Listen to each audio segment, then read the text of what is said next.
ठीक है, तो नेक्स्ट जो टॉपिक है आपका वो है कार्डियक मसल, यानी कि हृदय पेशी। ठीक है, जैसा कि आप जानते हैं ये हृदय पेशी नाम है इसका, कार्डियक मसल है, तो कहाँ पाई जाएगी आपकी? ये हृदय में पाई जाएगी, यानी हार्ट में। लेकिन हार्ट में भी एक स्पेसिफिक जगह पाई जाएगी। कहाँ? एक स्पेसिफिक जगह पाई जाएगी। ये पूरा हार्ट ही इसी मसल्स का बना हुआ है। आपकी जो बीच की लेयर होती है मायोकार्डियम, जिसको कहते हैं, क्या कहते हैं? मायोकार्डियम। मायोकार्डियम जो कि कॉन्ट्रैक्शन कराती है आपका हार्ट का, ठीक है, उसमें ये मसल्स पाई जाती हैं। कहाँ पे? मायोकार्डियम में। जैसे मान लीजिए अगर ये आपका हार्ट है इस तरीके का, ठीक है, उसमें 3 तरह की लेयर पाई जाती है। उसमें जो बीच की जो आपकी लेयर होती है मायोकार्डियम लेयर, उसमें ये मसल्स इस तरीके से पाई जाती हैं, जो कि हार्ट को पंपिंग कराने का, कॉन्ट्रैक्ट करा के जो आपके हार्ट में ब्लड है उसको बाहर कराएंगे, आउट कराएंगे। ठीक है, ताकत चाहिए भाई मोटर को, ठीक है, बाहर ब्लड भेजने के लिए क्या करना पड़ेगा? पंप करना पड़ेगा, उसको कॉन्ट्रैक्ट करना पड़ेगा, तभी इसके अंदर जो ब्लड होगा वो बाहर की तरफ जा पाएगा। तो इसीलिए मायोकार्डियम लेयर जो होती है वही मेन होती है, उसी में ही आपका ये क्या होता है? हाँ, कार्डियक मसल्स पाई जाती है। और कैसी होती है? इनवॉलेंट्री इन नेचर, यानी आपकी इच्छा से ये आप चाहे अपने हार्ट की बीट को रोक सकें या हार्ट के कॉन्ट्रैक्शन को रोक पाएं तो आप नहीं कर पाएंगे ऐसा। ठीक है, तो इसलिए ये क्या होती है? अनैच्छिक होती है, इनवॉलेंट्री होती है। ठीक है, ठीक है। और पहला वर्ड देखते हैं उसमें, cardiac muscles are cross striated involuntary muscles found in myocardium wall of heart. ठीक है, क्रॉस स्ट्रेटेड, ठीक है, क्रॉस दिख रही है आपको, ठीक है, क्रॉस होती है स्ट्रेटेड, ठीक है, स्ट्रेटेड यानी रेखित। कैसी? रेखित। अभी समझ में आ जाएगा क्यों। ठीक है, अब आप सोच रहे होंगे सर स्मूथ मसल में तो रेखित नहीं थी, लेकिन वो इनवॉलेंट्री भी थी। ठीक है, आगे बता दूंगा क्यों। दीज अगर only myocardium of the heart, ये कहां पाई जाती है? केवल मायोकार्डियम ऑफ द हार्ट में, जो बीच की एक लेयर बताई थी मैंने आपको। ठीक है, extend up to basal membrane of large blood vessels, और कहां तक जाती हैं ये? लार्ज ब्लड वेसल्स, जो बड़ी बड़ी आपकी यहां से ब्लड वेसल्स निकल रही हैं, जो ब्लड को आपकी बॉडी तक लेके जा रही है, वहां तक ये एक्सटेंड करती है। ठीक है, to join the inner surface of the heart, और यहां से देखो इस तरीके से जाके ये यहां से ऐसे, ठीक है, इस तरीके से जाती है। ठीक है, आगे समझ लो। ये नहीं है कि केवल मायोकार्डियम के उतने ही भाग में है, लार्ज ब्लड वेसल से लेकर पूरे हार्ट तक मायोकार्डियम लेयर तक। तीसरा पॉइंट है आपका, cardiac muscles are like smooth muscle in terms of function. भाई फंक्शन किसकी तरह है इसका? स्मूथ मसल की तरह। क्यों? कि ये क्या है? अनैच्छिक है, इनवॉलेंट्री है। ठीक है, तो वो काम कैसे कर रहा है? स्मूथ मसल की तरह। ठीक है, और structurally are like skeletal muscle. Structure किसकी तरह है इसका? ये दोनों का कॉम्बिनेशन है, ये चीज दिमाग में रखना। कार्डियक मसल जो है स्ट्रक्चर में कैसी है देखने? बिल्कुल स्केलेटल मसल्स की तरह, ठीक है, रेखित पेशी की तरह। लेकिन काम कैसे करती है? इनवॉलेंट्री, अनैच्छिक, ठीक है, स्मूथ मसल की तरह। तो ये ध्यान रखना है आपको, ठीक है।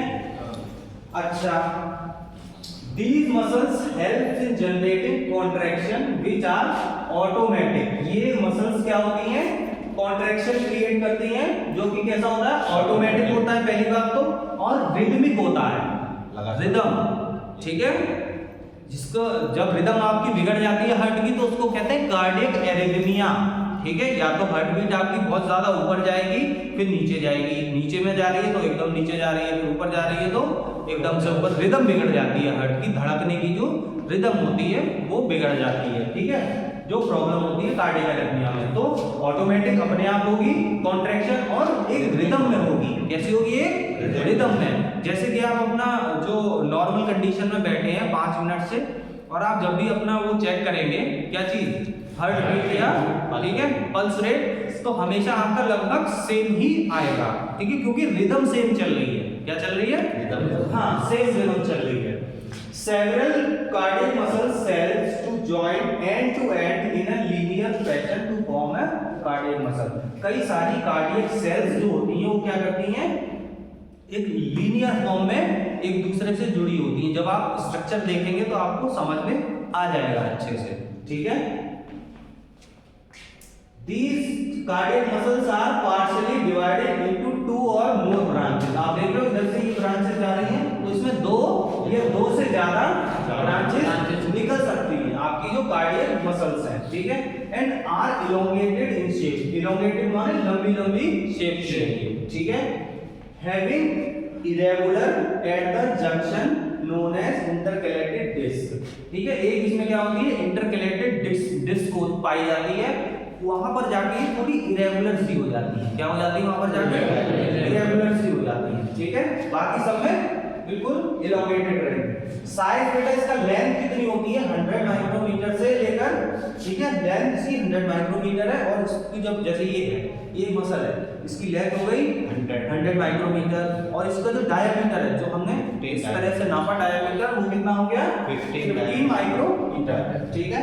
अच्छा, अब between two cardiac cells there is a very fine vascular connective tissue. अब जैसे दो आपकी ये मसल सेल होती है इस तरह से, ठीक है, ये दो हो गई, ठीक, मसल सेल। इन दोनों के बीच में एक तरह का क्या पाया जाएगा, कनेक्टिव टिश्यू पाया जाएगा, जिसका नाम होता है एंडोमाइसियम। दो सेल्स के बीच में, ना कि दो मसल्स के बीच में, इसके बीच में दो सेल्स के बीच में कनेक्टिव टिश्यू पाया जाएगा, जिसका नाम होगा endomysium.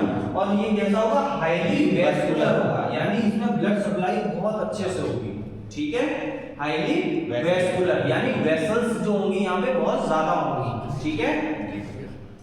As a single rounded nucleus is found centrally. इसमें क्या है, एक मसल सेल में एक ही न्यूक्लियस पाया जाएगा। कहाँ होगा वो, सेंट्रल में होगा, सेंट्रली होगा, ठीक है, इन कार्डियक सेल। अब उसके बाद आता है मोर नंबर ऑफ माइटोकॉन्ड्रिया।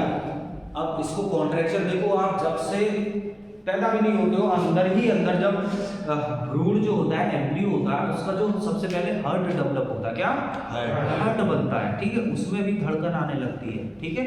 तो सोचो वहां उस पोजीशन से लेकर जब तक आप जीवित रहते हैं तब तक इसको कॉन्ट्रैक्शन करना है, ठीक है। अब जब कॉन्ट्रैक्शन करना है तो मैंने आपको बताया था क्या होना चाहिए, ज्यादा एनर्जी की रिक्वायरमेंट होनी चाहिए। लेकिन यहाँ क्या है, वहां क्या होता था, स्ट्रेट मसल्स में ज्यादा आपके नंबर ऑफ न्यूक्लियस होते थे, मल्टी न्यूक्लिएटेड होता था। लेकिन यहाँ क्या है, मोनोन्यूक्लिएटेड। क्या बोलोगे इसको, मोनोन्यूक्लिएटेड, क्योंकि यहाँ क्या है, एक न्यूक्लियस है। लेकिन जैसे माइटोकॉन्ड्रिया के पास ज्यादा है, क्योंकि इसको धड़कना है, कॉन्ट्रैक्शन करना है, रिलैक्सेशन करना है, तो इसका मतलब एनर्जी की रिक्वायरमेंट ज्यादा हो गई। ज्यादा रिक्वायरमेंट हो गई तो ज्यादा माइटोकॉन्ड्रिया है इसके पास, बहुत सारी माइटोकॉन्ड्रिया, ठीक है। मोर नंबर ऑफ माइटोकॉन्ड्रिया, ठीक, and less number of myofibrils. जो कॉन्ट्रैक्शन करने के लिए फाइबर्स हैं जो इसके पास, वो क्या है, कम है, ठीक है। कंटेन्स इन सार्कोप्लाज्म, ठीक है। जो साइटोप्लाज्म बताया था मैंने, जो इसके अंदर लिक्विड भरा हुआ है, सेल के अंदर के लिक्विड को साइटोप्लाज्म, मसल सेल्स में जो भी लिक्विड भरा हुआ है उसको क्या बोलेंगे, सार्कोप्लाज्म, ठीक है। तो उसके अंदर मायोफाइब्रिल्स जो होते हैं वो कम नंबर में होते हैं, माइटोकॉन्ड्रिया ज्यादा नंबर में होती है, ठीक है, ठीक है। और कुछ रह गया इसमें, ठीक है, समझ में आ गया। यही चीजें आपको थोड़ा ध्यान रखनी है कि स्ट्रक्चरली कैसा सेम है ये स्केलेटल मसल के तरह, ठीक है। और इसका वर्क जो है किसकी तरह है, स्मूथ मसल की तरह है, इनवॉलेंट्री है, अनैच्छिक है। अच्छा, स्ट्रेटेड मसल जो आपकी रेखित पेशियां हैं जो, ठीक है, उसकी तरह क्या है इसका स्ट्रक्चर है। फंक्शन किसकी तरह है, स्मूथ मसल की तरह है। अच्छा, स्ट्रेटेड मसल्स में आपकी मल्टी न्यूक्लिएटेड थी, लेकिन यहाँ क्या है, मोनोन्यूक्लिएटेड। ऐसा मत करना कि उसकी तरह मल्टी न्यूक्लिएटेड बना दो उसको, ठीक है। इस केवल न्यूक्लियस में इसके थोड़ा डिफरेंस है। चलिए।